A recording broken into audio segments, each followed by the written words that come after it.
Here on Philadelphia Eagles Now, my name is Chase Sr. We're talking Eagles all day, every day, because that is what we do. So coming up on today's show, I'm really excited to chop it up, open up the floor, and take all of your questions from the Bird Gang as we do a mailbag here on the show. We're locked and loaded, a bunch of great questions coming in, so let's answer them all right now. Cheryl Durstein with a $2 super chat. What is your first string lineup with all of the changes? Now, Cheryl is asking this question after the Eagles traded for Michael Carter.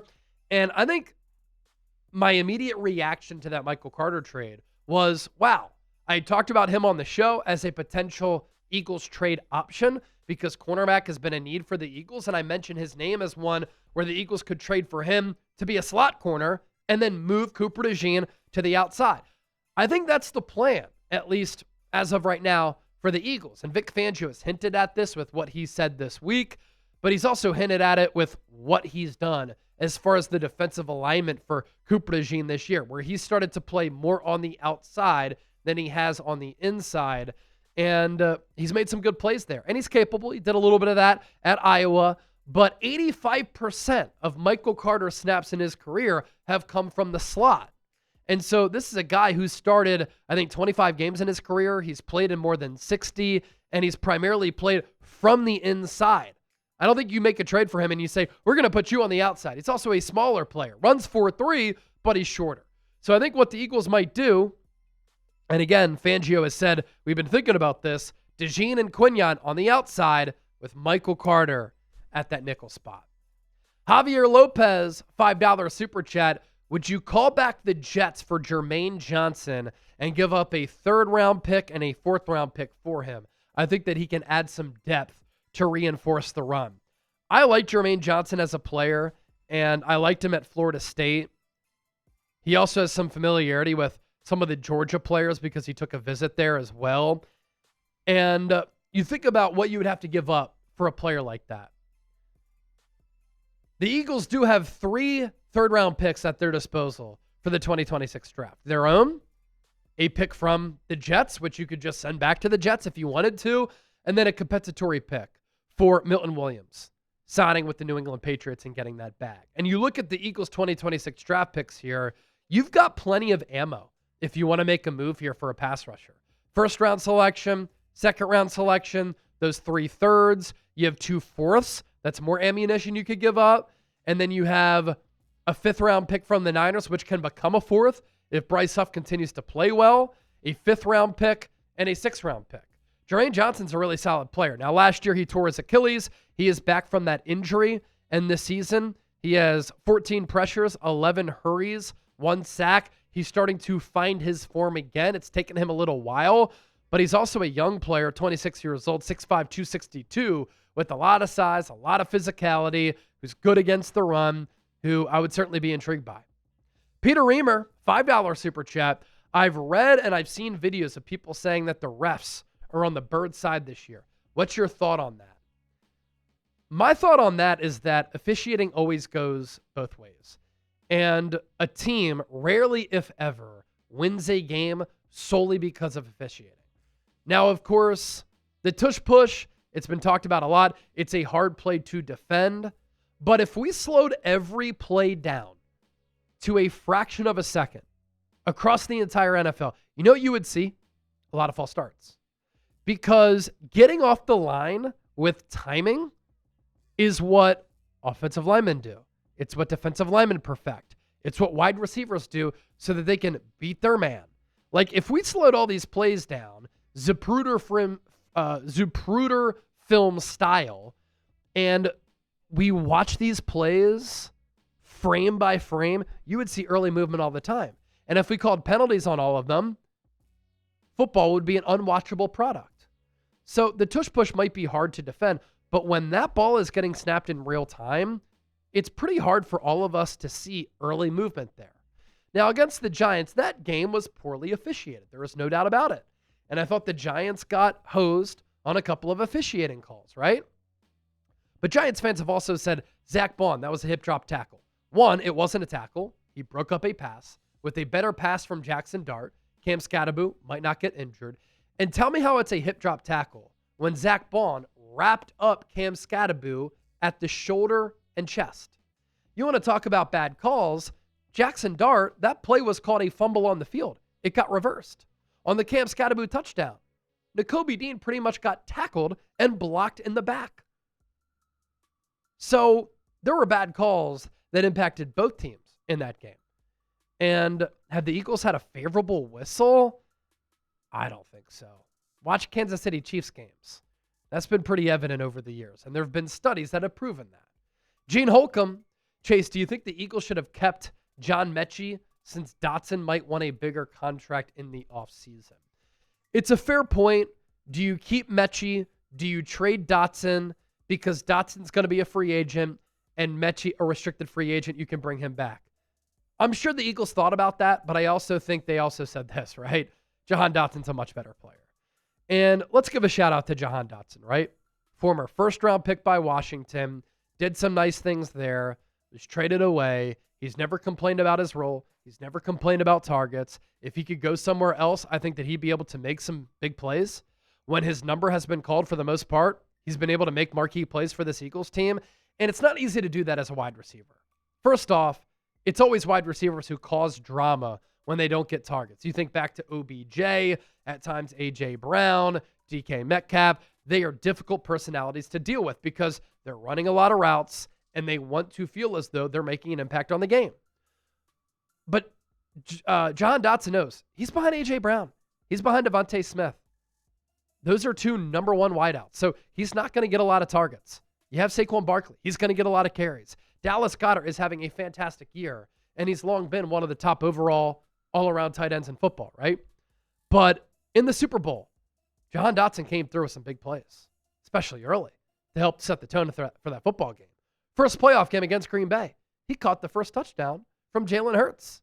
Against the Cowboys, he caught the 50-plus yarder bomb from Jalen Hurts downfield. Huge play in that game.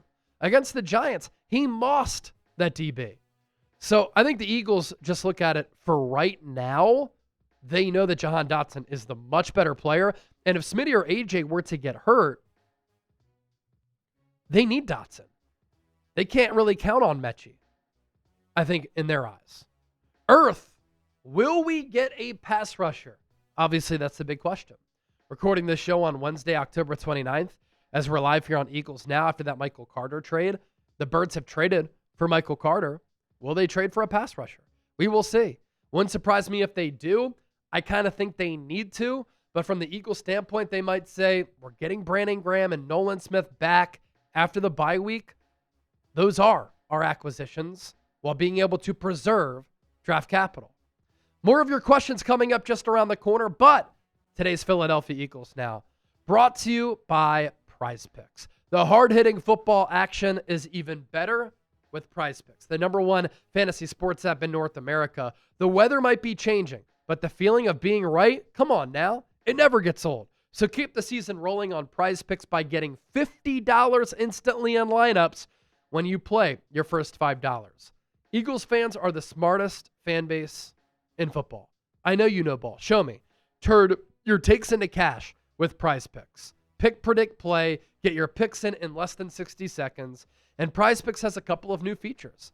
It's the only app that offers stacks, meaning you can pick the same player up to 3 times in the same lineup. You want to pick more on Jalen Hurts' pass yards, rush yards, and touchdowns? Now you can pick all of them in the same lineup only on PrizePicks. You can also follow other PrizePicks players directly on the app, copy their lineups in one click. Whether it's a friend, a celebrity partner, or just somebody whose picks you like, hit the follow button and check out every lineup they create in the new feed tab on PrizePicks.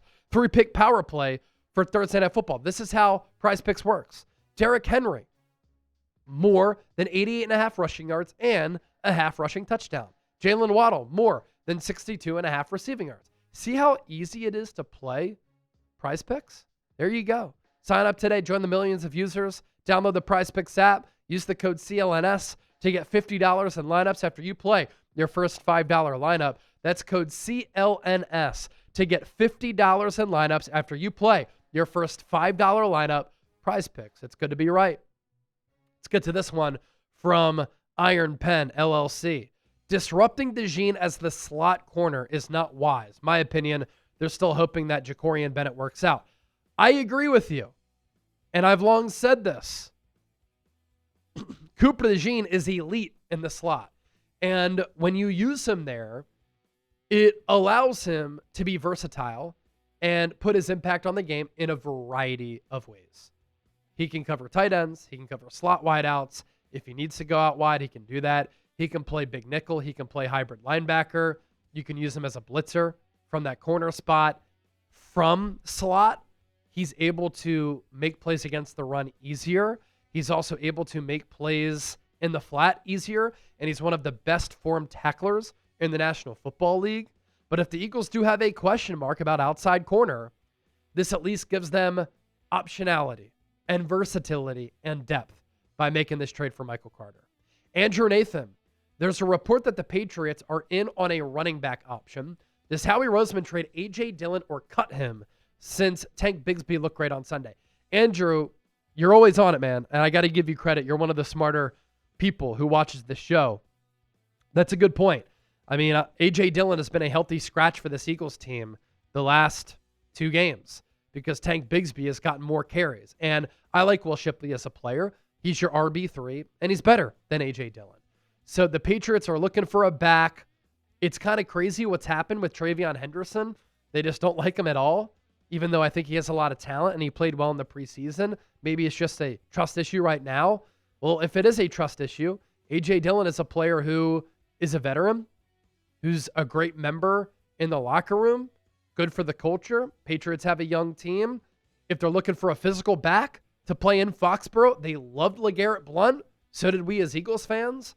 They could love A.J. Dillon too. Cool Rains, Aussie, Aussie, Aussie, oi, oi, oi. Cool Rains, by the way, was at the Eagles-Giants game. Traveled all the way from Australia to Philadelphia for his first Eagles game. How about that? That's awesome. Mock trade idea. Eagles get Kayvon Thibodeau. Giants get a 3rd-round pick and A.J. Dillon. Your thoughts? Obviously, the Giants, too, need a running back after that brutal, unfortunate injury to Cam Scadaboo. I like Kayvon Thibodeau as a player. He's good against the run. He is really tough. He can get after the quarterback. He's had a really good production. 1st-round draft pedigree. Here's the thing, Cool Rains. After seeing what Saquon's done with the Eagles, the Giants are not doing business with Philadelphia. So I don't think they would trade the Eagles' Kayvon Thibodeau, unfortunately.